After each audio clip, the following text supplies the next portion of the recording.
I recently tangled with a power-hungry HOA president who thought she ruled my property, even though I wasn't part of her little empire. At first, it was just snide remarks and petty gripes, but when I blocked her from stepping foot on my land, she went nuclear, screaming, shoving, the whole 9 yards. It got ugly fast, but she didn't know I had proof, and I wasn't about to let her skate. Let me take you back to the start. Moving into my new home was supposed to be my ticket to freedom.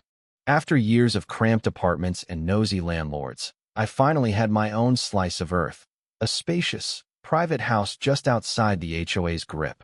That was a big deal for me. I'd heard nightmares about HOA tyrants, and I wanted no part of it.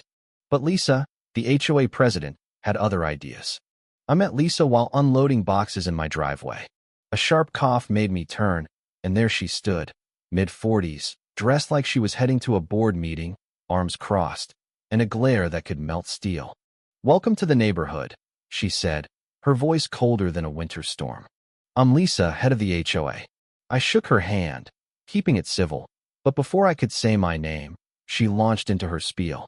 "I just want to ensure you know our community rules. We keep things orderly here."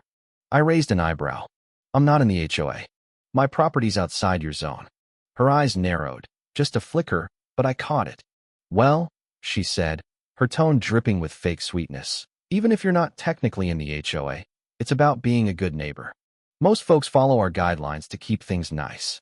She shoved a rule book into my hands. Lawn height limits, approved paint colors, no visible trash cans. It was absurd, the exact nonsense I'd moved to dodge. "Thanks," I said, handing it back, "but I'm not in your HOA. I'll handle my place my way." Her fake smile twitched. "I see," she snapped, her voice sharp. "We'll see how that works out." She spun on her heel and marched off. I brushed it off, thinking that was the end. I was wrong. Days later, Lisa made it clear she wasn't letting go. First, my mailbox got slapped with an orange notice claiming it wasn't HOA compliant. I tore it down, laughing. Then came the lawn complaints. One morning, I caught her at my property line, hands on hips, sneering at my grass. "It's a bit wild," she called out. "We like things neat here." I ignored her and went inside. But when I started building a fence, she showed up with a clipboard, acting like she owned me. "I don't recall you submitting a request for this," she said, tapping her pen. I sighed. "I don't need to. I'm not in the HOA." She smirked. "It's customary to keep things uniform. You don't want to stand out, do you?" I'd had enough. "Lisa," I said, voice firm, "I bought this house because it's not in your HOA. I don't need your permission." Her mask slipped, pure irritation flashing across her face before she plastered on another fake smile. "Of course," she said. "I just hope you'll be considerate." She walked off, but I knew this was far from over. Lisa didn't back off, she doubled down. It started small, violation letters stuffed in my mailbox, whining about my trash cans or fence. I tossed them all. Then she got sneaky, turning neighbors against me. She went door to door, painting me as a rebel who'd ruined the neighborhood. Suddenly, friendly waves stopped. One neighbor, Mike, who'd been cool at first, wouldn't even look at me. Then came the sabotage. One morning, I found my sprinkler system smashed, my lawn half flooded. A few nights later, my trash cans were tipped over. I thought it was bad luck until I checked my security footage. There was Lisa, at 2 a.m., accidentally knocking over my bins with a smug glance around before strutting off. This wasn't about rules anymore. It was personal. The breaking point came when she filed a noise complaint against me for mowing my lawn. A city notice claimed my mower was disrupting the neighborhood's peace. That was it. I marched to her house and knocked. She answered, all fake smiles. "Is there a problem?" she asked, like she hadn't been tormenting me for weeks. "You know there is," I snapped. "A noise complaint?" "For mowing my lawn in broad daylight." She shrugged. "It was loud. This is a quiet neighborhood." I laughed, stunned. "You're making this up to punish me." Her smile wavered. "If you just follow our guidelines, I wouldn't have to escalate things." There it was, her threat laid bare. I kept my cool. "Lisa, you have zero power over me. I'm not in your HOA." Her eye twitched. "We'll see about that," she hissed, slamming the door in my face. I walked away, but I knew she wasn't done. And I was right. She was about to go too far. It all exploded one Saturday afternoon. I was chilling in my backyard when I heard shouting at my front gate. I walked around to find Lisa with two HOA goons, all clutching clipboards, her face smug as ever. "Good afternoon," she chirped, fake as ever. "We're here to inspect your property." I blinked. "Your what?" "An inspection," she repeated, like I was slow. "Given your violations, we need to check your compliance with community standards." I almost laughed. "Lisa, I'm not in the HOA. You've got no right to inspect anything." She waved her clipboard. "Our bylaws say properties near the HOA can be inspected if they disrupt the neighborhood's harmony." I crossed my arms.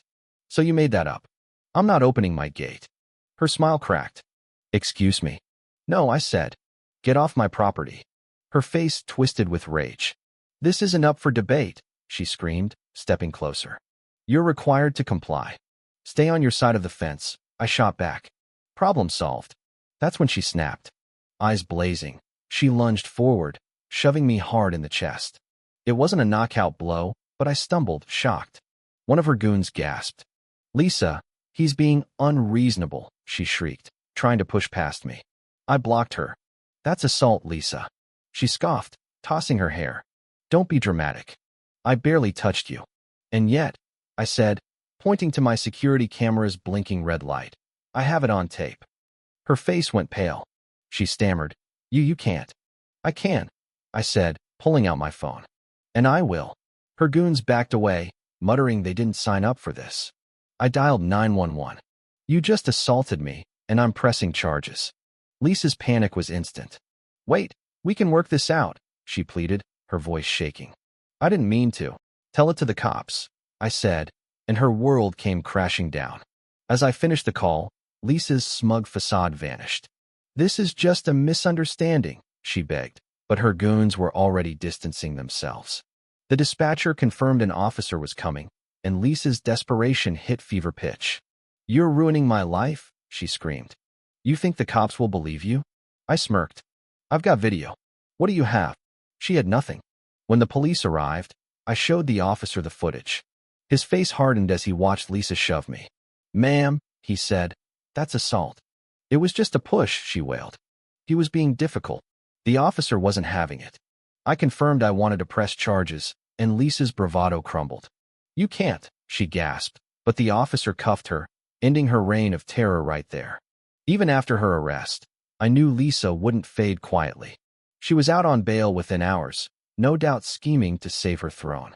A few days later, the HOA called an emergency meeting to discuss the incident. I wasn't missing it. Lisa was about to face the music. The community clubhouse was packed. Neighbors who never showed up were there for the drama. Lisa sat up front, arms crossed, face flushed with fury or shame, maybe both. When she saw me, she looked away. The vice president, Sarah, started the meeting. "We're here to address the altercation involving our HOA president, Lisa." Lisa jumped up, all fake charm. "This has been blown out of proportion," she said, voice sugary. "I was just protecting our neighborhood standards when I was unfairly accused." I rolled my eyes. Sarah cut in. "Lisa, you were arrested." The crowd chuckled. Lisa's face twitched. "Because he overreacted," she snapped, pointing at me. "I was just enforcing rules." I stood. "Lisa, I have video." The room went silent. I played the footage, her shove, my reaction, her panic when she saw the camera. Gasps echoed. One of her goons from that day coughed. "Yeah, I saw it happen," he admitted. Sarah turned to Lisa. "Any explanation?" Lisa spiraled. "This is a smear campaign," she shouted. "I've kept this neighborhood perfect. You're all turning on me over one mistake." "It's not a mistake," Sarah said. "It's illegal." She called for a vote to remove Lisa as president. Nearly every hand shot up. Lisa's jaw dropped. "You can't," she screamed. "I am this HOA." "Not anymore," Sarah said. "You're out." Lisa grabbed her papers and stormed out, slamming the door. The room erupted in applause. I wasn't the only one she'd bullied. Neighbors shared their own horror stories, from threats over paint colors to fines for nothing. The new board apologized and voided all her fake complaints against me. Even Mike, the neighbor who'd snubbed me, came around. "Sorry, man," he said. "Lisa had us all fooled." To celebrate, I threw a massive backyard barbecue. Neighbors brought food, music blared, and we reveled in our Lisa-free freedom. I caught her glaring from her window, powerless at last. She was done, charged with assault, stripped of her title, and left with nothing but her bitterness. What do you think? Was I too harsh pressing charges, or did Lisa get what she deserved? Drop your thoughts in the comments. I want to hear your take. And while you're at it, share your stories about petty power plays or neighborhood drama. Let's get this convo going.